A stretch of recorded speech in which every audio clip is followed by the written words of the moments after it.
Tuesday. Ben Joravsky here. We're calling this the Road Trip Tuesday, and here's why. The great Denali Dasgupta standing by.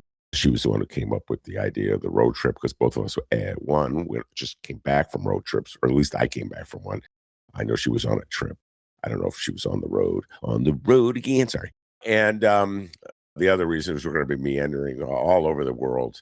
Chicago, I don't know, maybe all over the city of Chicago, into the minds of people. Let's try to figure out a rationale, explanation, a logic behind the bizarre things that people do, like here in the city of Chicago with the parking meter deal or the TIF program. Oh, yeah, I'm going to go local, folks. When I got Denali on the show, former Alderman candidate, I go local, all right? A little local stuff.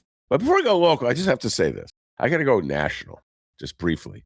And part of this is that Denali's told me, Ben, no, I don't want to talk about Lindsey Graham. Well, so she said that, you knew I'm going to talk about it. The fastest way to get me to talk about something is saying I don't want to talk about it. I don't blame you for not wanting to talk about it. Everybody's talking about it. So I understand totally. And I do not expect you to talk about it. But I just have to share one quote. One quote. Okay. I'm reading the New York Times analysis of Lindsey Graham, which says so much, ladies and gentlemen, about how the game is played.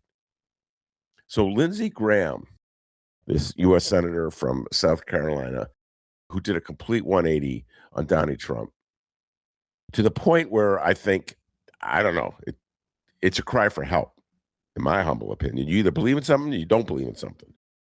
You either have underlying foundational beliefs that uphold your whole worldview, or you don't have them. Well, I guess you don't have them. And I've been watching this in the city of Chicago for years, ladies and gentlemen. People shifting. Right now it's happening. It's a monumental shift in the city of Chicago. All these aldermen who are standing up there, I'm caring about the details. The little practical things, they matter. Details matter, okay? And we have to uphold certain, I can't even, they're so full of it. We have to hold certain basic principles before we make a vote. It be anything like a TIF deal that just went down in the city of Chicago, or the mess they're making of the parking meter deal, whatever they're doing. They always, like, they say they are upholding a certain principle and that details matter. And then, of course, and I warn you, Chicago, when Mayor Giannoulias comes in, he's coming. All you Chicagoans, I want a boss. You guys are so eager to have a boss bossing you around. All those aldermen are going to be like Lindsey Graham, and they're going to flip-flop. And suddenly they're going to go, oh, that matters. Mayor Giannoulias is that you are the greatest mayor. And every day I wake up and say, oh, I'm so lucky to live in this land of Chicago. And I'm like, Lindsey Graham, you are the classic quintessential Chicago alderman. That's what you are. Whichever way the wind's going, that's where you're going. If it's a powerful mayor, I'm sucking up to that mayor. If you see that the mayor is unpopular, like this mayor seems to be, especially in the north side, oh my God, suddenly every detail matters. Reform matters. I don't want to say it. The Sun-Times actually wrote an article. Denali didn't know I was going here, but I'd love to hear her riff on this. The Sun-Times actually wrote an article about the police chief leaving, where they blamed everything good that's happened in the city of Chicago on the matter of crime. They gave him all the credit, Larry Snelling. Without Larry Snelling, my God, what would crime be? What a complete rewriting of your whole worldview, Chicago Sun-Times. If it were Mayor Daley or Mayor Rahm, oh my God, the worship. The powerful mayor took control of the police department early on. He sat him down and let him know, I cannot tolerate crime in this city. That's how you would write it. Be shamelessly sucking up to the mayor. But this time, you're shamelessly sucking up to a police chief who no one will remember in 2 years. Okay? 99% of Chicagoans don't know who he is now anyway. Now, okay. All right, Denali, that look, 90%. I'll give you. They don't know who Larry Snelling is, all right? But the way the game is played, reporters go along with it, so they suck up to these aldermen, and the aldermen throw them little scraps, open up, there you go, feeding time. And so that's how it goes. That's how the game is played. And so this New York Times reporter, Peter Baker is his name. The New York Times reporter covers politics in Washington. And he talks about the time he bumped into Lindsey Graham. Lindsey Graham at a restaurant in Washington. He was out with his wife, the reporter, and he goes, hi, Lindsey, how you doing? They chit-chat. By the way, just on a side, the great Ramana Hussein, who's already gotten like three mentions on before the show with Denali, makes fun of me and Mick mainly Mick, her beloved husband, because he's like good friends with all these aldermen. She goes, Mick actually likes these people because they're good people. I like them. So Peter Baker is like the Mick Dumke of Washington. Okay, so he sits down. All of a sudden, Lindsey Graham, I love you, Peter. They're talking, and here's the quote. Now, this is a quote, Denali, you should know, that gets published after Lindsey Graham is no longer around. Okay, this is what you call an off-the-record quote. But since the man died, well, that's done. Anyway, so here's the quote. They're sitting down at a restaurant.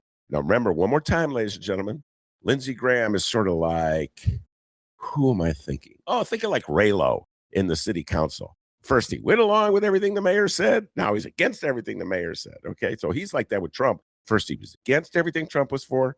Now he loves Trump. And here's what Lindsey Graham said about the president that he loves. Quote, he's a lying motherfucker. He allowed with a shrug, but also a lot of fun to hang out with.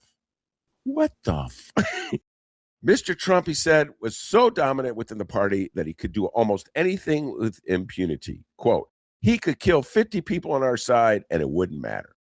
Wow, that's not from the one person. Trump said I could shoot someone. One person on Fifth Avenue, we're up to 50. Hey, what? He could turn out to be, what's the dude's name in Silence of the Lamb? He could turn out to be that guy. Anyway, without further ado, I'm going to bring on Denali. Enough of me ranting and railing. The whole world is tied together. Lindsey Graham, the consummate Chicago alderman, died the other day, South Carolina. He probably never, for all I know, he never been to Chicago or the city council. But man, you fit right in there, Lindsey Graham. All right, without further ado, I'm going to bring on the great Denali Dasgupta. Denali, as soon as you said don't talk about Lindsey, you knew I was going to talk about Lindsey. It's your fault. Welcome back. So I now know that during your opening riff, I have to keep my microphone on mute so I can laugh as loudly as I need to. So I said, let's not talk about Lindsey Graham, not because, oh my God, it's something I don't want to talk about. I can't talk about it. But I said, what could we possibly say that everyone else is not already saying? And Lindsey Graham as a Chicago alderman is like literally the one thing I have not heard anyone say. But I think we might have talked about this theory before. A while back, I was listening to this great audiobook that David Attenborough of the Nature Shows came out with. It's about the oceans, and every chapter is about a different ocean. And he has like a longtime collaborator that he works with. And there's a whole aside about whale fall. So like when a whale dies and it sinks to the bottom of the ocean, it becomes its own ecosystem. Then they had like a thing about a field museum a couple of years ago in their death exhibit. But I was hanging out with some colleagues and I said, when Trump goes, right, I don't think that this is going to collapse into chaos. I think it will be a whale fall, be its own whole ecosystem. And one of my incredibly astute colleagues goes, Trump is the dead whale now. And I was just like, oh, you're a genius. And so it's a whale fall, right? And Lindsey Graham is some beautiful fish just feeding there in the whale fall on something, working his way up, never to apex predator, but always just kind of finding his space in the food chain. And we talked about how we're going to talk about nature and its majesty today, but I really have not seen any other analogy as good to sort of like what is happening right now as like there is a big rotting whale carcass at the center of American politics. And, are you going to take a bite? Things that happen in the ecosystem affect all of us. I know that sounds a little woo, but it does require a different approach to things. It certainly does. Well, I kind of, now I'm torn. Do I follow up on this this metaphor, this concept of a rotting whale carcass, which is, I think, the name of a rock band, the rotting whale Chris carcass. was listening to them earlier when Chris. We're having our music rotting whale carcass. But I think I think I'm going to avoid that. And move on to actual Chicago alderman. This is a little local talk for a while. Is it me? Am I the Chicago alderman? Oh no, I'm not the Chicago alderman. No, you're not. The people of your ward momentarily blanked on the number of 39. 39, and then they came back to me. Yeah, 38. Fine, and 39. I mean, guys, is there a difference between 38, 39, and 41? I don't know. They're all the same. Sorry, guys. Talk about it at some point. Okay, so we'll talk about it. Okay. Just completely lost every friend I ever had in the 40s. You're all different and you're all unique. You're all little snowflakes. Wait, you don't want to be known as snowflakes. You're all little fingerprints. All right. Anyway, neither here nor there. You did run in 39, and the last time around. There's two issues that I would love to talk about, get your thoughts on, and have a conversation. One is the parking meter deal. I did a show with Mick Dumke. I urge everybody to check it out. We really went and took the deep dive as the city, Mayor Johnson ponders whether the city wants to reacquire the control of the street. That's really what's for sale, ladies and gentlemen. You got to break away from the notion just of like a parking meter. Oh, Chicago, we get them fixed on things with a parking meter, Ben. It's control of the streets. I owe that to Mick, by the way, Denali. He's the one who should Chicago take back control of the street from the consortium of rich people that it sold control of the streets to? They thought it was a good idea. Actually, I'm not even sure if the word thought had anything to do with it. Or should they just let rich people control the streets for another, I don't know, 58 years, whatever, how many years are left on this wretched deal? And then there is the matter of the 78 TIF, which I think it was, I've lost track of time. I think it was yesterday, a city council finance committee approved forking over $400 million or so property tax dollars to finance this deal. Effectively, they're giving it to rich people. But the way they do these things in Chicago now, they talk about it as infrastructure because they have such low opinion of all of your intelligence. You think that they're going to come fix your streets. I heard it on NPR, Ben. Chicago. So I leave it to you. Which one do you want to talk about first, Denali? You want to talk about parking meters or do you want to talk about TIFs? I want to tell you something, and then I just want to keep setting you off. Go ahead. And letting you go where you're going to go into the details. So before this, Ben and I were talking about, and I was a huge fan of the show that you did with Mick last week. And I think it was a masterclass in a couple of things. One, like just the joy of listening to two people who have worked together for so long, just BS and riffs and bounce off each other. That was wonderful. But also, like, when we talk about local stories, we need to situate whatever, like the most recent development is, in a long history and context, and we need to have facts, we need to have numbers, and we need to have history, and we need to talk about power as well as policy. And I think that, Mick Dumke's are rare because you need to have somebody who has all of that at their disposal to help guide people. People really need to get the useful information they need to make decisions. They don't need to be told how to feel about something, or that they have to be outraged, or, whatever the issue of the moment is. They have to see the full sweep and the continuum of it. They have to be able to situate themselves in the trajectory. And that's news. And I think over time, when we don't have really good, robust local newsrooms, I sent you that article about Capital News, Illinois, doing this piece about 10 years of evidence-based funding, right? Like, we need those news sources. We need those Ben Joravsky's, Mick Dumke's. We need these folks coming in and setting the stage and setting the context. That's been one of my favorite parts about coming on your show, that we can tell the history and the story of how we got here, and we can editorialize, we can be opinionated, but that it's got to be more than just like where we are in this moment, context free, let outrage just fill the container. So I want to say that about Mick and that piece and that story, and why his pieces in Block Club have been great. His show with you is great. But about both of these big developments. So as I probably mentioned on your show before, I have a degree, my graduate degree is a Master of Urban Planning, which is a MUP, which does not sound very impressive, but I got my degree at NYU in the Bloomberg era. And it was a time of mega projects. And one of the papers that I wrote 2 papers there because you didn't have to write a lot of papers. Neither of them were very good, but both of them have been ideas that I've continued to build on and sit with for, 20 years afterwards, which I think is like the sign of a really good piece of work, is that it never kind of leaves you, sort of like you and TIFs, Ben. But one of them was about narratives about crisis and municipal public finance, going back to like the 77 fiscal crisis. And we've talked about that before. We've talked about makers and takers and who writes the narrative and austerity and who comes in to fix the problems, whatever. So that's been a lifelong interest. The other one is about the nature of public-private partnerships. We agree on some level that there's a public sector and there's a private sector. They're both good at doing different things. And we think that in the interest of the people, we're in a capitalist society, whatever, like they should work together for common good.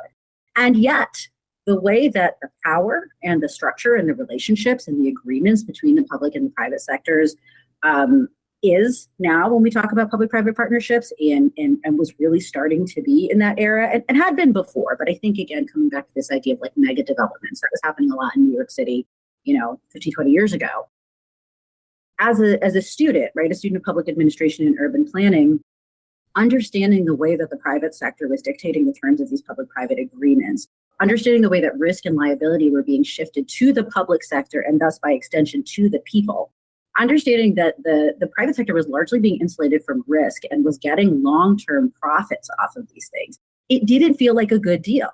And again, right, I was going to school in this time where people were starting to come back to cities, particularly white people, and people were saying these deals are good for business, these deals are good for the economy, these deals are good for the city, whatever. You talk a lot about the Amazon deal, right? And I just kind of like, it always just didn't sit with me right. It said, we got to have this conversation about what does the public sector do? What does the private sector do?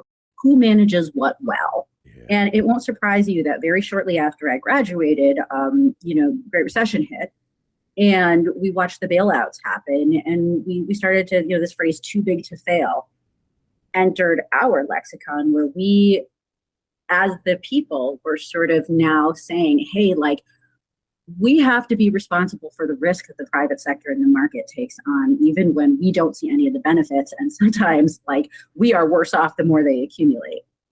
And I don't know, like, my whole adult life has been really shaped by professional and personal.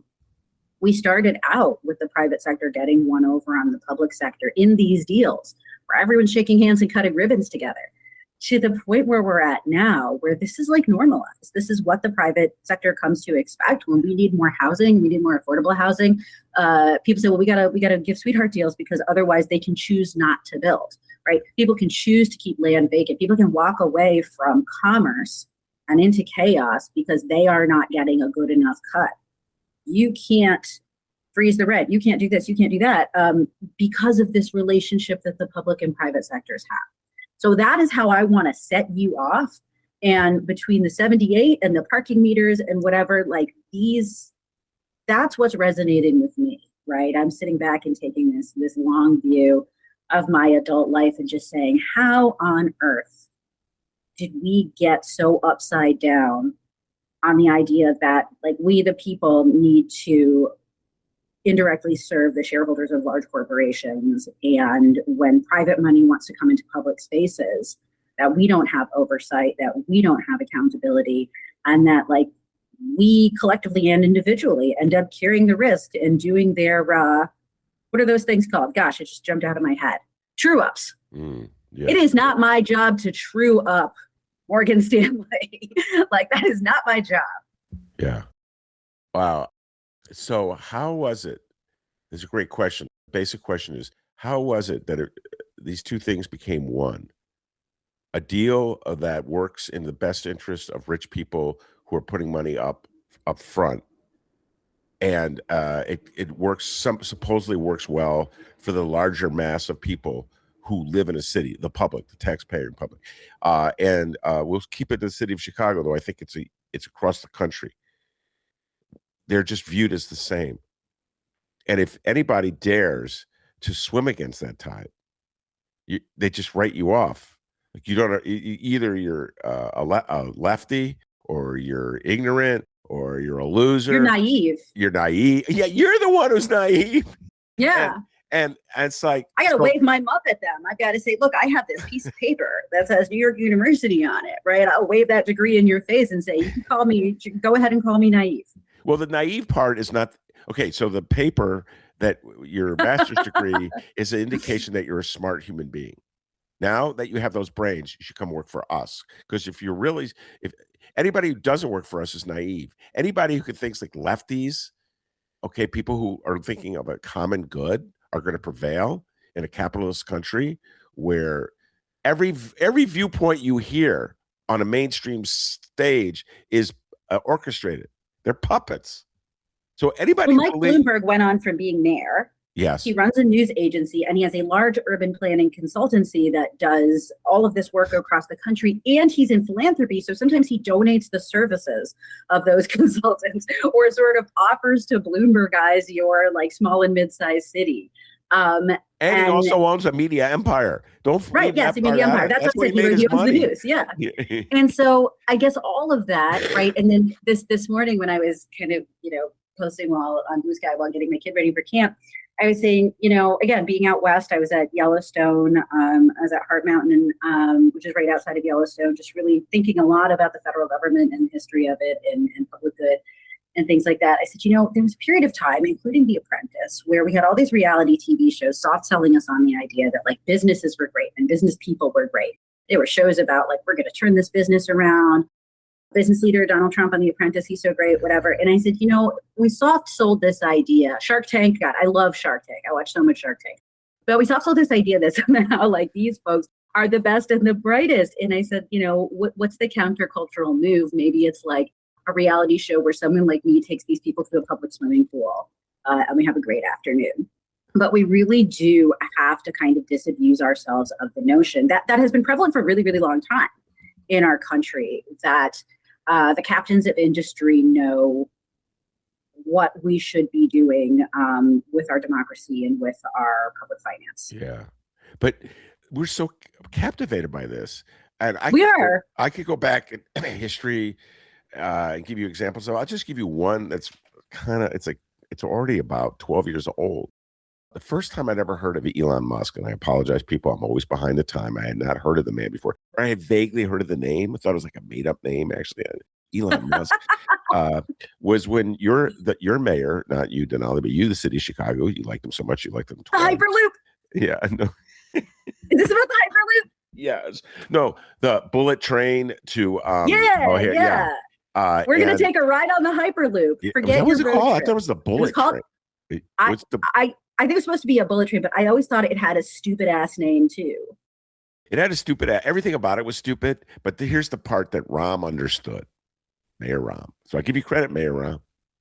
You understood that the dummies that live in Chicago would be so enamored if you just mentioned a rich guy in connection with something you were doing, that they would just fall over. Oh my God, a rich man cares about Chicago. And of course it's going to work because he's rich. It's the same. By the way, you could feel free to rip me and defend your fellow Chicagoans when I'm done with this oration. Then I'll let go. I think you say defend Elon Musk, and I was going to no, I was going to say defend the citizens of Chicago, because ultimately, citizens, you guys fall for this every time. Same thing with the Amazon deal. A rich guy. Oh, Jeff Bezos is everyone rich. Is presenting that to us as a bona fide, right? Like it's one of those things where, again, it's okay. Like, when you go to do anything, they run your credit report, and there's only some things that are on your credit report, right? Like the fact that you, pay your utility bill on time is not on your credit report. The fact that you have always returned every tool you've ever borrowed from your neighbor in good condition is not on your credit report. They decide what's on your credit report. And so like we have decided that when we're assessing the credibility of people, whether or not they have, made money on the market, which increasingly now looks like whether they've been able to solicit and capture a large amount of venture capital investment, means that they somehow have this credibility. That's their credit report. Yes. So like, again, we talk a lot about how I don't like calling people stupid. And it's like, I'm very much a hate the game, whatever, not the love the player. Yeah, love the player. Well, no, I don't love the player if the player is like Rahm and Elon Musk, but I'm saying like the citizens, the public, right? We've got so much shit to do in our everyday, day to day, right? Like I got to wash a bathing suit every day, right? Because my kid goes to Park District camp and it's 90 degrees, right? Like, do I have time to really understand how the fucking Hyperloop works? I don't know, right? But that's why I look to the media. Okay, here's my problem. Our leaders. I'm going to position this to you. And so many millennials come on and they defend the public and they get mad at me. This is ongoing. And I always try to censor myself because it is a knee-jerk thing. And so many of my listeners have criticized me for it. And I am trying, guys. I really am trying, all right? It's like trying to cut salt from my diet. It's something I'm really working on. So on the other hand, how many conversations have you had or heard where somebody you overheard was saying, wow, and we'll go back, Elon Musk, like it's a celebrity, a rich guy. And so already they're bedazzled. How else am I supposed to respond to that would you just buy a piece of property? Oh, I think the answer is not you, but would you just buy a piece of property? Because Donald Trump himself, yeah, I think, you see what I'm saying? At what level of this, like, okay, but level of selling demographics, your right? brain away? Go ahead. I always come back to demographics. So we are now talking about a really big cultural shift that started to happen in the way that people see the public sector and they see the private sector, and like, you know, Ronald Reagan, right? So now think about, you are somebody who was, you know, I don't want to say lucky enough, but you had a formative part of your life happen pre-Reagan. I was born during the Reagan administration, and a lot of boomers, the Reagan administration was a moment of transformation and flip for them, right? And we'll see if kind of Trump was that flip for Xers, but they're a smaller generation, and we're talking numbers here. But Reagan was that door that a lot of folks walked through.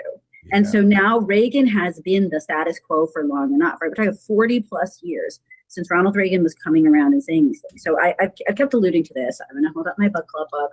I'm reading this fantastic book, The Second Estate by Ray Madoff, a law professor at Boston College. She's fantastic. The subtitle is How the Tax Code Made an American Aristocracy. This book rules. I am non-consensually book clubbing it on Blue Sky, just quoting it because I love this book. But, you know, you want to talk about the people. So one thing she mentions in here is kind of Huey Long. And in 1935, Huey Long had 7.5 million Americans, which was roughly 6% of the population back then, in clubs that were meeting weekly to talk about universal basic income, guaranteed pensions, capping wealth, and free college, right? There were times Upton Sinclair was running for governor of California. Even in this book, she talks about like Carnegie and Mellon, who are synonymous for us with robber barons and rich people. Talking about how working people should pay lower taxes, right? We've talked about this on this show about how like the 90s with the federal Democrats and, you know, like the Clinton realignment and a lot of this stuff meant that there are things that we think of as left now. And I think this is why a lot of lefties get them that lefty liberal thing. But we think about that as being like a little daring. And we even think about some of our socialist brothers and sisters as like the absolute far extreme. And yet we look back a couple of generations, and in the 1960s, right, you had people telling the government of New York City, like, there is no way that you can cut free college for us. There is no way that you can do this, right? Prior to the financial crisis, you've got, you know, Huey Long's Everyman King people. You've got all of this stuff. You don't have to go that far back in history to see people asking for so much more and it seeming so much less revolutionary. And I think like that is my thing about not wanting to attack people individually as being sort of stupid or misguided. Like, this is the water we swim in. This is the way that I've grown up. My entire life has been a Reagan and post-Reagan life. Yes, and I was always taught to identify kind of like American peace and prosperity with Clinton era policies, right? Yeah. So, all right, I apologize to everybody. It's the cold. It's not really me. It's turned me into a misanthrope. But you guys, come on. But it's good. You're the voice, you know, you're the voice of before, right? You're the voice reminding us and connecting us back to the time where like these things were commonplace. Let's just think about this before we move on. Every single deal is like this. Like, there's not even a full, it's so Mayor Rahm, he picked this up from Mayor Daley. Let's just leave Mayor Daley out because it's too much for you people. Can Mayor I just pause and say this though? What? So my husband showed me this thing. John Mulaney, the comedian, was at Wrigley Field over the weekend, and he put up a joke about Mayor Daley and the parking meters on a big screen there. I don't remember what the exact joke was, but I think it is fantastic that a comedian who's selling out Wrigley Field is making jokes about municipal public finance on a giant screen. Like, this is wonderful, Ben. Cool. This is our moment. Yeah, this is our moment, yeah. So that is pretty cool. And but going back to the joke being on the Chicago people, yes. Mayor Rahm proposed, he picked up this proposal from Daley. We'd have a bullet train that would go from the Loop to O'Hare, and from O'Hare to the Loop. And you get there in, I don't know, 10 minutes. Who knows? Who could believe anything they say? Let's say it was 15 minutes. I don't even remember the time. The point is, it was going to cost us gazillions of dollars. But don't worry, Chicago, Elon Musk is in charge of it. And the first thing I had was, why do we need this? Like, we already have a train. It's called the Blue Line. Ever heard of it? And the notion that somehow or other we should expend, probably end up billions of dollars on an operation or on a service that none of us need because Mayor Rahm and Elon Musk think it's a good idea, and because Mayor Rahm and Elon Musk, two celebrities, have endorsed it, that we should go along with it. It gets credibility. Ben, we need to be a world-class city. Yes, a world-class city. And so it's like, that's what I'm like, whenever I heard anybody's that line, world-class city, I remember, oh God, same thing with the Olympics. Like, oh, we're gonna have the Olympics. I remember some journalists tell me, I'm just so proud that a little itty bitty Chicago could compete with the rest of the world. For the, what what is this compulsion just to like throw money away? And then when you throw the money away on something that doesn't benefit anyone except for rich people, you go, that makes us world class. Denali, yeah. So I know it's not fair for me to denigrate the people that buy into it. The Chicago. We also don't have a lot of choice, right? I will also say that, like, you know, people go along with it. They give it more credibility than it deserves. But also, like, look what it takes for us to say no to anything, right? Like, when you start saying no, you realize how hard it is to say that no, right? You want to say no to something that everyone's telling you got to buy. You want to say no to AI. You want to say no to data centers. You want to say no to, I don't know, an extrajudicial warehouse for holding people in your neighborhood. You want to say no to any of these things, and you'll realize that the extent to which we believe that we have the ability to say no if we want to, it's actually much smaller than we do. So, like, I don't necessarily blame people, because when you find out how hard it is to say no or to resist or to change things, yeah, turn some people into activists and advocates, but for a lot of people, it's incredibly personally destabilizing. Yeah, we don't have the power that we think we do. So you said something in passing on a riff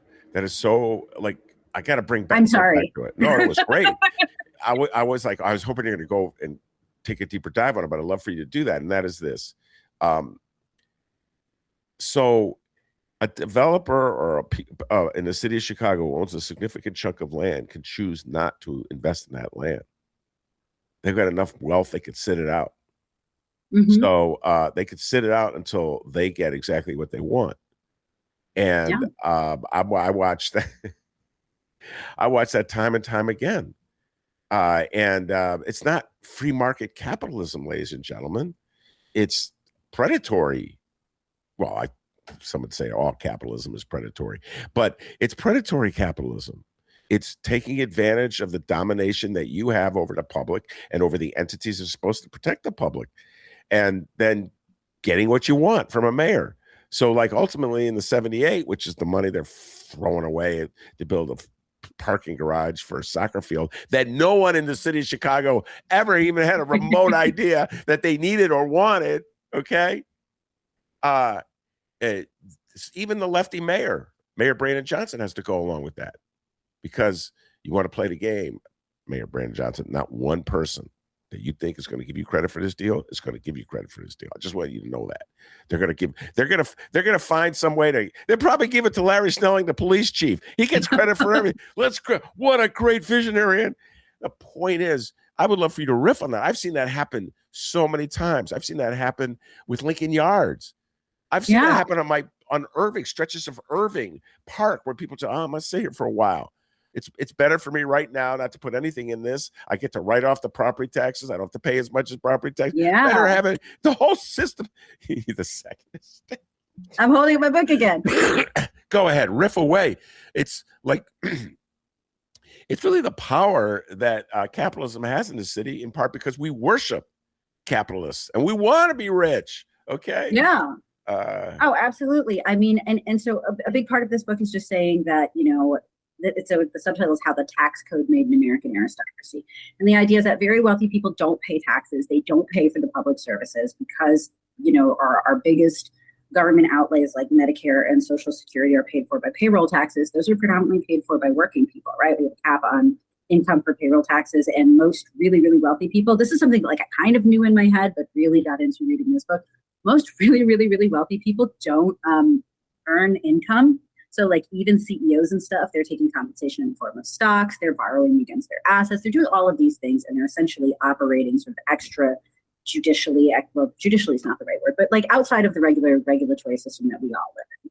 And one thing about it that really comes home for me is that the public sector makes the rules and regulations, right? So why are we, as whatever, the referees, the people who are making the playing field hell, the people who are building the stadium, why are we writing rules that are favorable to getting screwed over, right? Why are we not enforcing the rules that we have? Why are we not thinking about some of the bigger metrics and outcomes? Because as soon as a rule is in place, you see all of these people trying to get around it. But why are we not setting our goals and our visions to be sort of broad and values-based, and then coming up with really precise tactical implementation plans that draw on the powers of government, rules and regulations in order to enact them? And I know that you love talking about New York, and I will tell you, when Mamdani was campaigning and he said, we're going to freeze the rent, that lit up my brain, because what a lot of folks didn't know at that time, and they were like, what? Housing, rent, landlords, like this is the ultimate private sector battle. You know, New York has over 1 million rent regulated apartments, and New York has a board, a rent board, that decides how much the rent in those rent regulated apartments can go up. Now that's rent stabilization. It's not rent control. It's about the increases in rent. It's not about a fixed price. So when he made that promise, and when he said he was going to do this thing that feels revelatory to people in terms of their material conditions, it feels massive in terms of a national policy story. He was able to do that because there was a regulatory apparatus sitting there by which he, the mayor of New York City, now could not control the rent board, but does appoint people to it, but he knew where to direct the force of his attention. So I think we have to get really good at rules and regulations. You know, we were talking about, you know, two people who are in his inner circle, you know, fun fact, both of whom my sister has worked directly for, but like Lena Khan and Tish James, right? People for whom regulation and government are really, really important. And these mechanisms of how we're doing things are the things that we build up so that we can push our power through those channels as the people in the public. Elizabeth Warren is very good at this too. But I also think kind of on the left now, people are looking at the way that the sort of your national sort of center Dems are getting steamrolled, and they're saying, well, look at all these people saying, but that's against the rules. And I think that this kind of emphasis on regulation is very different than we have to play by the rules, we have to play by civility thing. And I think that's the big fight that you're going to see in the Democratic Party and on the left and in the left, because the left love to fight with each other, because of course we do, right? We're like, you know, passionate, vibrant people. But I really think that an emphasis on the fact that we make the rules and regulations and they should be accountable to the public, which really came out in your conversation with Mick about the parking meters, that is not just about what we sell and to whom and for how much. It's also about what the public knows and how the public can say, like, I don't want this deal, even if my alderman screws me over, right? All of that is where I think we need to be investing a ton of attention and effort. We got to know how things work. We got to know what things cost. We got to know where the money is coming from, because we have the Heritage Foundation at the federal level and all of these Trump folks down the line, right down to sort of like local chaos makers saying, let's dismantle the administrative state. The government doesn't do anything anyway. Just carve it up and hand it to Elon Musk. Yeah, that's so. I would love for you to answer the question that you asked. And we have the public sector making the rules, but why don't they enforce the rules that we have? Or why do they dilute the rules that we have? Or why do they throw away the power that they have? Or where they, like in this situation like the parking meters, where they why would they continually support a deal that is so bad for the people of the city of Chicago? Just put aside the motorists. It's so bad that we've given away control of our streets. Why would they continually support that? Why would they throw away not only a power they have, but an obligation that they have? Go ahead. I mean, we talked about this when we were talking about Cuomo Mamdani in the Democratic primary in the New York mayoral, where I said, you know, there's a third of the people who are always going to be for the kind of Cuomo candidate, the Emmanuel candidate, or whatever, because they do believe that rich people in the city, regardless of how they got rich, are an important constituency to be placated. And whether that's because, you know, they're taken as being very credible, that philanthropy is another way that the public sector is able to kind of push things through, that they have the power of opinion. You see a lot of public safety conversations being really dominated by the perspectives of kind of like, again, people talking about like downtown businesses and talking less about sort of the personal safety of people just going around. I really think that people do believe that in order to get things done in city government, and some of this might come out of, municipal public finance crises, that we know that to some degree a city government, while it is a very powerful public entity, that fiscally it's a little bit weak. So for some reason, we feel like maybe we need to play ball with rich people. And that as time goes on, you also got to understand how much money those people give to campaigns. Again, how much money these people give to philanthropy, how much those people are just taken as credible sources of whether things are going well or not well. And you can hear that sometimes those people are saying, well, like, I think everything's in the shitter. And you'll be like, I don't know, my life is pretty good. There's an endless stream of people who will, go on television to tell you that it's horrifying and terrifying to, escape from New York style to walk into any major city. Meanwhile, me and my kids are splashing around in the Gompers pool. So I do think that there is this idea that the public sector feels like it has to play nice with the private sector. And you talk about this a lot, like how many fewer chances Mayor Johnson is afforded to mess up, how people attribute credit, how people will undermine and undercut, and, a lot of the different, personal political ways they've gone after Mamdani. That's what rich people do when they don't get their way. Wow. They throw tantrums and they throw money. Damn. And they got a lot of money to throw. They got so much money. Oh my gosh. I got to show you this graph, Ben. Look at this. I'm showing Ben this graph. It's from the preface of this book. It's on my Blue Sky account. But these little bars over here. So in 2024, this is from the U.S. Treasury. The government spent $6.5 trillion, took in 4.92 trillion, and the top 1% of people had $47.6 trillion just sitting around, because we are not regularly taking that money, we're letting that money appreciate. Financialization is underpinning a lot of things. And look, right, I know you and Joanna were talking about Graham Plattner. We've been talking a lot about like what the left is saying message-wise. I think what's missing in all of this conversation, I put this in a post yesterday too, is when we talk about oligarchy, we're doing a callback to different times that people have used this term, all the way back to sort of like the cradle of democracy in ancient Greece. And we're using it in a way that we're saying, God, like rich people fucking suck. And like, sure, we can agree to that. But the big conversation about why we even started talking about oligarchy is that because it's in contrast to democracy. So I love hearing good policies. I love hearing good programs, and I think we should tax the rich. And I think that a lot of people who are talking about taxing the rich right now don't understand enough about how taxes work to figure out even how to tax the rich. And those people have accountants and lawyers and offshore accounts and whatever. So if we want to say tax the rich, we got to get really smart. Right. And that's also me kind of putting my hand up and saying, like, Denali Dasgupta is out there. She's willing to do this part of the group project. But, we have to talk about democracy and say, in contrast to oligarchy, we want this. And it's not just about policies that are nice for you. It is about giving more power to people and what that looks like. Mm-hmm. I hear people saying people power all the time. And I'm not always sure what that means or what that looks like or how that's going to change my life. Well, I do know this, that in the city of Chicago, in New York and Chicago are just opposites right now in the way the left is operating. Let's just put it that way. But in the city of Chicago, Mayor Brandon Johnson was elected on a platform of, you could call it tax the rich, for the lack of a better phrase, reallocate. I'll put the euphemistic way. Like, I knocked doors for this man. Yeah, I was out there. It was to be more talking the talk, more progressive. And when you say more progressive, that means reconfiguring the way we raise the money to pay for the basic obligations. Okay. And as soon as he came in, he was hit by a wave of opposition in the city council.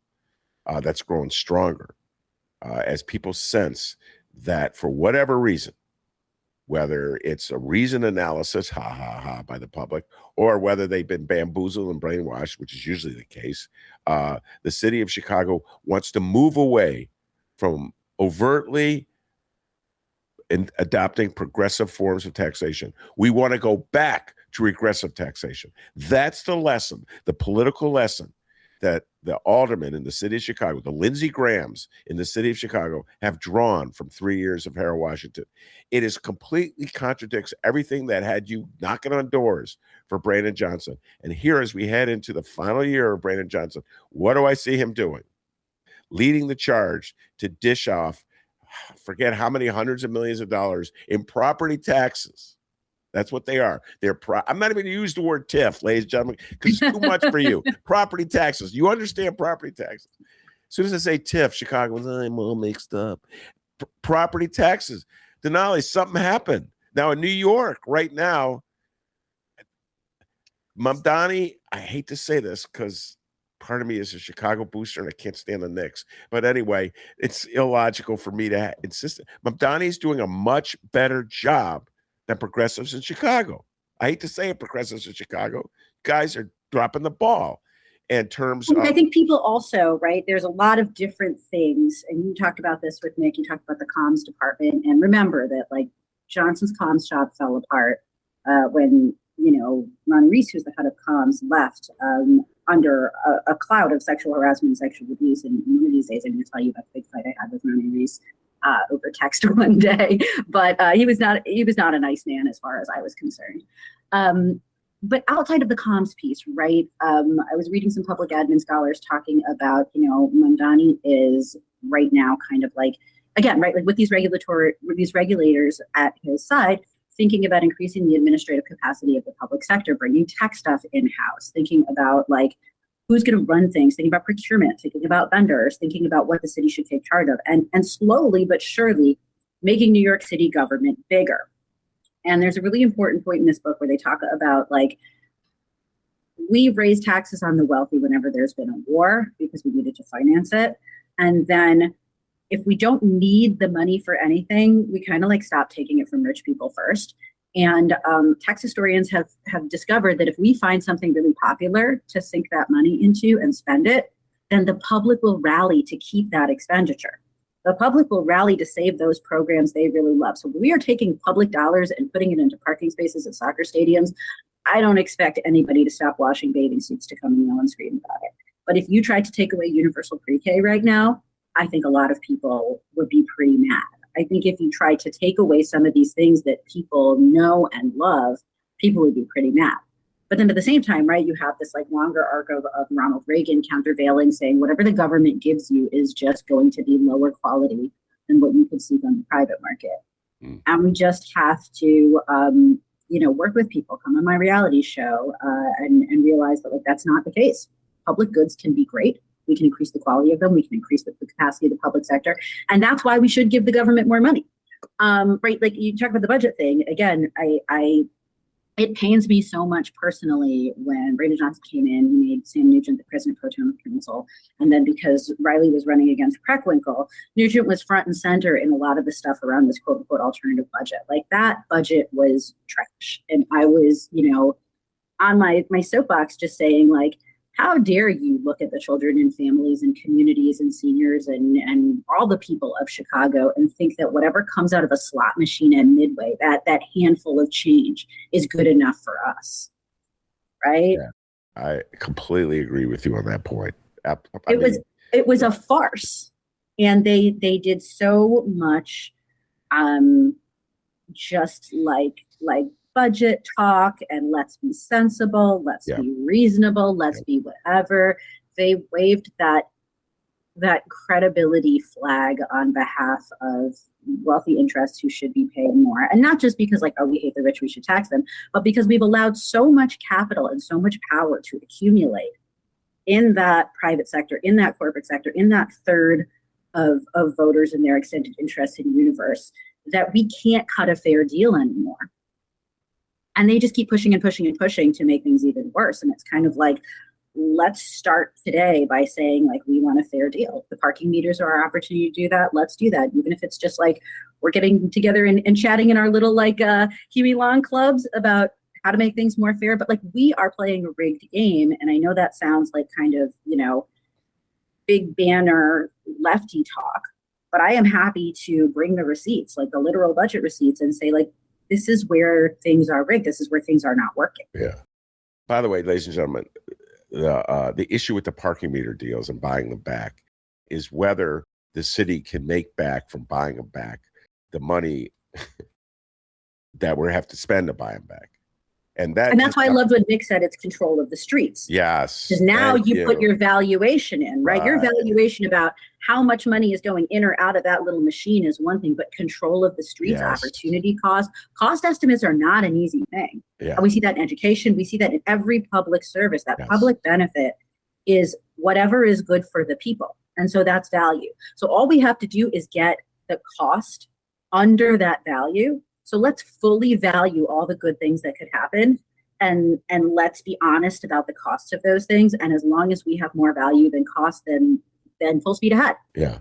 The numbers do matter, but they don't matter as much as people think. Yeah. And there's nothing resembling an open, transparent debate and discussion about the parking meter sale right now. So many details are hidden, so many questions unasked, and the city council right now has been relatively worthless in this endeavor. They're just using it as an attempt to bash Brandon Johnson. So, at the first time they went around, they sold the meters as a way to praise Mayor Daley, and now they're fighting, resisting in a way to bash Mayor Johnson. And so, I'm not in any way confident that the city of Chicago is being well served by its city council when it comes to these citywide deals. Regulation. They just throw it away. Grab the power. Yeah. You make the rules. Yeah. They throw it away.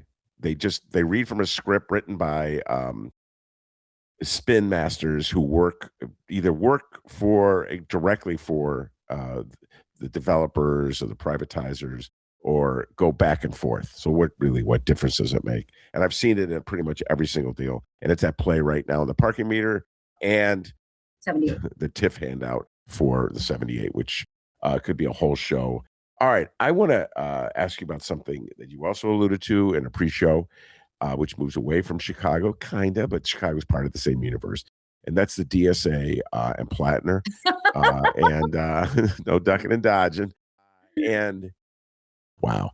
So I urge everybody to check out the conversation I had with Joanna Klonsky. We really took a deep dive on Graham Plattner and what his rise and fall says about the current state of the Democratic Party, and the whiz kids operatives behind the scenes who think they've discovered everything about politics are suddenly realizing, oh, maybe I don't know everything about politics. Isn't that funny? So anyway, I would just love to hear you riff on this, Denali. What lessons, I guess, can you draw from what's going on up in Maine with Graham Plattner? Take it away. The floor is yours. And also related to your run for office when you had a deal with young lefties who thought they knew everything. Anyway, go ahead. The floor is yours. No, so you and Mick had started your show off, and then somebody had called it and said, well, what about the DSA? And praise Mamdani, let's talk about the DSA. And I was texting with the great Charles Henderson about this, and I said, what about the DSA is a real, it's a dog whistle for me, because you and Mick both did this thing that I loved, where you talked about leaders and movements, and you went the electoral direction, and you talked about Harold Washington and, his run, all the people who were registering people, all the people who were working for it. And Mick talked about the civil rights movement. I love that you both went to Black America first as a place to talk about leaders and movements, because that is really the place that a lot of the most revolutionary stuff has happened. But when I hear what about the DSA, I told you, I said, go back to Mamdani's victory speech, and he named so many people, right? Yes, there were lots of DSA people, but he talks about the Bangladeshi aunties. He talks about Jewish Voices for Peace. He talks about a broad coalition. So when I hear somebody say, what about the DSA? What I hear is, we have a nationally charismatic, massively successful leader of color, and we need you to just acknowledge that, rebellious white progressive heroes put in here. And I know the NYCDSA is not entirely white, the leadership is not white, candidates are not white, but this "what about me, where is my credit for this" is something that I tend to hear a lot more from white people, because they're used to getting credit for a lot of stuff. And I was not endorsed by the DSA. I don't think I sought the DSA's endorsement, but I've wanted to. And you see, I'm interacting with people out of Blue Sky saying, the DSA has added, Chicago DSA has added childcare, public childcare to their platform. I'm curious about these groups, and yet when I get there, sometimes, and where I have a lot of friction with the organized left sometimes, is because I do care what, law professors have to say about the American tax code, because I do think implementation and policy are really important. They're not everything, but we need the ideas and the action. And there was a lot of friction in my campaign where people were like, well, why won't you say this slogan and this particular set of words the way that our movement is saying them? And I always come back to it's solidarity. It's not loyalty, right? You know that if I were sitting on Chicago City Council, I would be asking some pretty fun questions at the parking meter hearings, right? But my approach to the left is very much based in a lot of my beliefs about public administration, public systems, and the power of the ordinary civilian. So I think when I was talking to you about this tension I feel around DSA, it's that people want to do people power, but they want to be recognized as being rebellious and heroic for doing people power. And in every other time that we've had a mass movement that's been really successful, people have drawn on the dignity and heroism of being a regular ass person. Now, they weren't always, remember, Rosa Parks went to a training institute to get ready to perform an act of civil disobedience, as did many, many of the people who were doing direct action in the civil rights movement. But people drew on the fact that they were regular folks to demand change. And one piece of friction that I think I have with a lot of people on the left, that seems to happen more with folks who are DSA adjacent, is this idea that it's better to be a hero than a regular person. And I think when you seed... Wait, it's better to be a hero than a what? A hero than a regular person. It's better to be... Like we need bigger stories. We need bigger... And for me, sometimes it's just why do you need more authority from me than I am just a civilian trying to realize the problems of America? I am a mother. I am a community member. I am whatever. Right? Why do we have to be more or work harder or do whatever? Right? Why does struggle need to be an essential component of this? Struggle will be, because we've talked about all of the barriers that are in our way. But I think that's my vibe on it. I want people to... I want a gentler, more inclusive, accessible politics. And so when you are a group that is trying to have a hero narrative, and I'm not saying this specifically about the DSA because I've seen this in a lot of spaces on the left, right? There is a tension between being accessible and growing quickly and letting lots of people come in and carry your message, and big tent populism, and also wanting to be rebels and heroes. And I think at some point people are going to have to decide whether it means more to be one of the good ones, or if it matters more to just get things changed. Yeah. Wow. What a riff. The notion that you need recognition, and the fact that I got involved. We all need recognition. Yeah. We all need recognition. If I didn't love recognition, would I be on the show all the time running my mouth? I would be doing this even with my headphones on, but there'd just be no one. Yeah. I guess there's when I look at how the DSA is played in some Chicago elections, I feel they have a lack of compassion toward the candidates to some degree. They show, this is the negative side of it, they show a sense of entitlement, like they feel very free to say what they want to say, because I guess a lot of them never experienced just retribution, so they've been free to do what they want to do without paying a price for it. Just general themes. And by and large, I must say this, completely clueless about Black people and Black Chicago and Black communities. And I just watch it time after time with the DSA in Chicago. And so I don't know what the DSA is like in Maine. I haven't been to Maine in a long, long time. I don't really know anything about Maine other than watching it from afar. But I saw on display, with the love they have for Graham Plattner, is like some similarities. Like, we don't want to hear from you if you disagree with us in any way. Shut up, fall in line. And that's what they did to my guy Moise in the 50th Ward, who I feel is like number one. It was poorly treated by the DSA. So I admit it, DSA, I got a little grudge against you for the way you treated Moise when he ran for alderman back in 2023. And, my mother held on grudges for a while. It'll take me a little while to get over it. Okay. I still haven't forgiven the Bulls for some of the draft choices they made in 2018. God help us all. But do you get my point, Denali? Those three. No. I mean, I'm nodding my head at a lot of this stuff because I think that there's a tension between conflict seeking and compassion, right? We only have so much anger, and we have to direct it in the right place. We have to learn to be comfortable with conflict and to resolve conflict, but we have to. I mean, I've had some atrocious experiences in politics. We have to take women seriously. We have to take caregivers seriously. We have to take people of color seriously. We have to take women of color seriously. We have to do all of these things in order to. So I'll tell you this one thing, right? Like the Plattner video that came out with him, shucking oysters and doing push-ups and whatever. You would compare that to the AOC, like one of her very first ads, and there was something that she did that was very small, but a lot of people took note of it and was very smart. Is that they showed her she was going to a rally, I think, and she was riding the subway and she changes her shoes, right? And that is one of those tells. That is one of those things that says, working class, to anyone who's ever had the experience of having to move between worlds, of anybody who has had to do labor to go to the place where they do labor, of anybody who has had to change certain aspects of themselves to get that credibility that we talked about that's just handed out to the wealthy.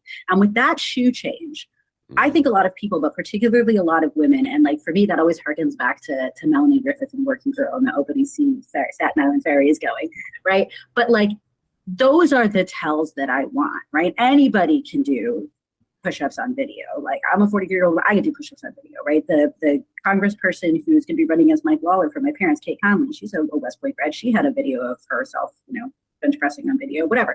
The Democrats think that this is what people want. And, for many of us, like this, do we need to move in the direction of the weightlifting iconography that's, Pete Hegseth and RFK Jr. like so much? Or do we want our understanding of what it means to be a working person and a civilian to be a deeper, quieter, and more intimate understanding that sometimes our feet hurt and sometimes we're racing to go pick up our kids from somewhere? And I think that's the acknowledgement that people are looking for that doesn't always translate so well to film and doesn't always translate so well to some of these people who are looking for that heroism. And I would just say, like, if somebody can't see the politics in that shoe change, I need them to be able to see that if they think that they are going to be speaking up for people.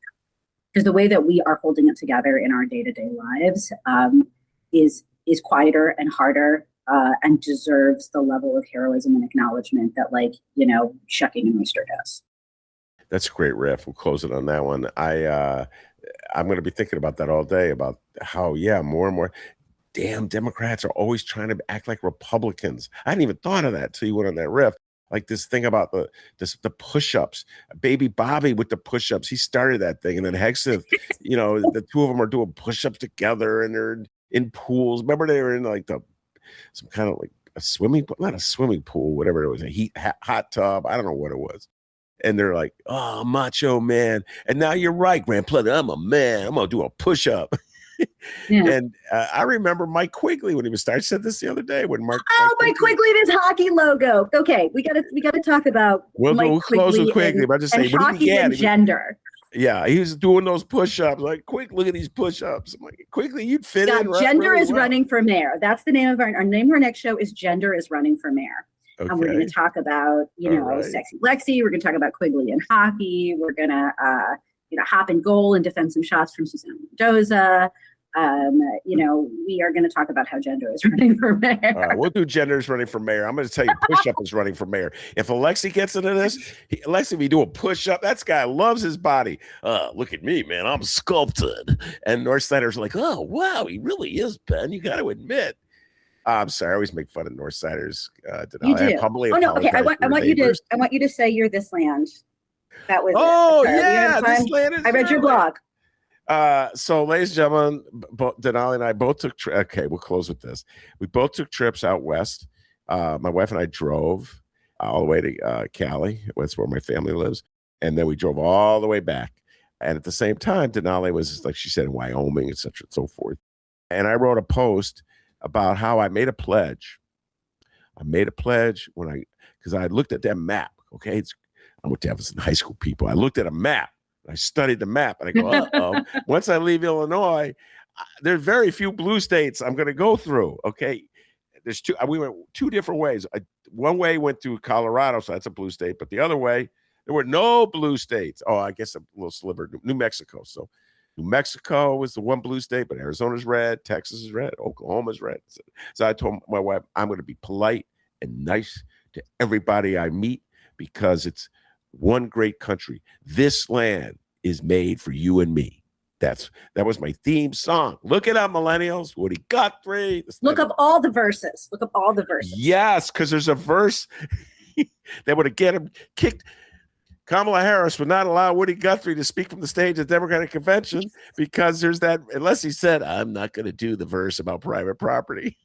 Yeah, so that was what I quoted. So I mentioned this to you. So I was out in Wyoming and Montana. I was out for the Asian American Pacific Islander Civic Engagement Fund, where a large group of Asian American civic organizers from all over the country. We went to Heart Mountain, the incarceration site where Japanese Americans were during World War II. And then we also went to the rodeo together at Toady.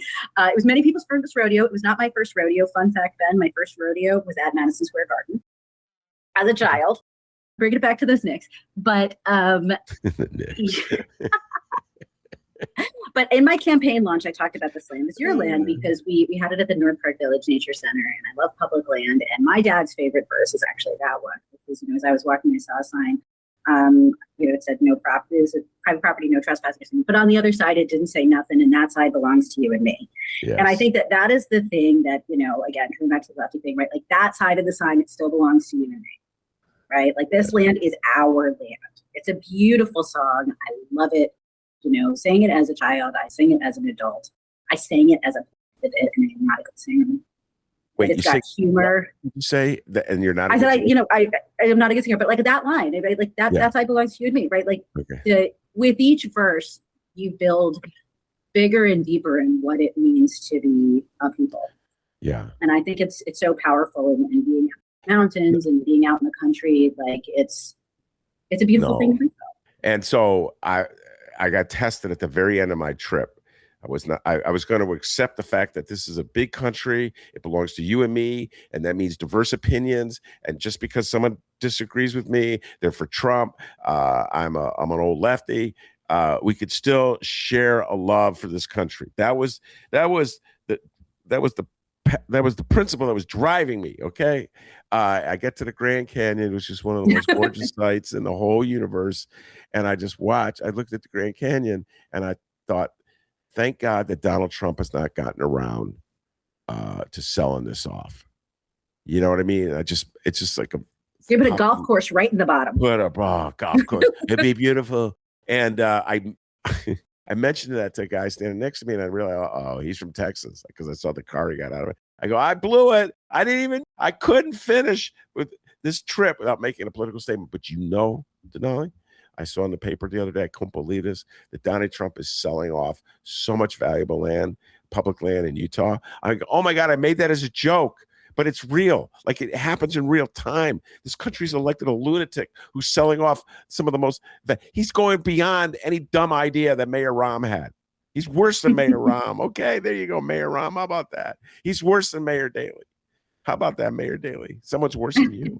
And I just, like every time I feel like I make a joke and Trump tops the joke. And I could see privatization at the Grand Canyon, a sacred site, Denali. Do you hear what I'm telling you? Have you ever been to the Grand Canyon? I have not, but it's on our list because every my son's going to third grade. Every fourth grader gets a free pass to the national parks as they're coming out of Yellowstone. So let's make a list of places we want to go. That's on it. Before Trump sells them off. Yeah, but let awe wash over you. That feeling of awe that you feel, right? That feeling of communion with other people, that feeling of communion with nature, even a dead whale carcass sinking to the bottom of the ocean bed is a place that life can happen. Gotta keep hope. Gotta keep hope. Whale carcass. That was a great image to put in my mind. Denali, thank you very much. As always, we could probably talk for another hour, but it's time to move on. The great Denali Dasgupta, I say it all the time, 39th Warders, you had a chance. You could have had a voice asking these tough questions in the city council. Someone who wasn't scared. 50th Warders, you could have Moise asking the tough question. No, I'm going to vote for whatever the Tribune tells me. Sorry, Denali, I didn't mean to make fun of your neighbors. Thank you for coming on the show. I appreciate it, as always. I also want to thank producer Chris, and I know Denali was going to say, hey, producer Chris, give yourself a raise. Take it out of petty cash. Peace and love, everybody. Take care. Peace and love.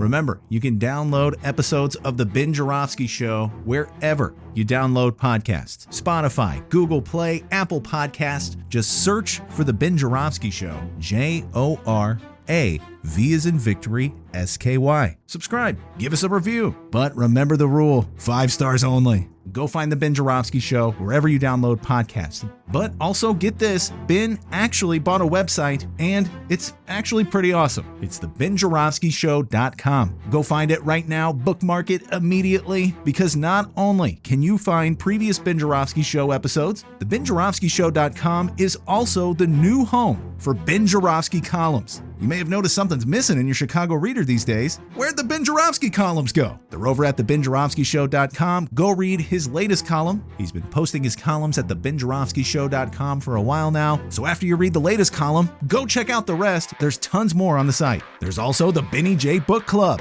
What's that, you ask? It's a book club.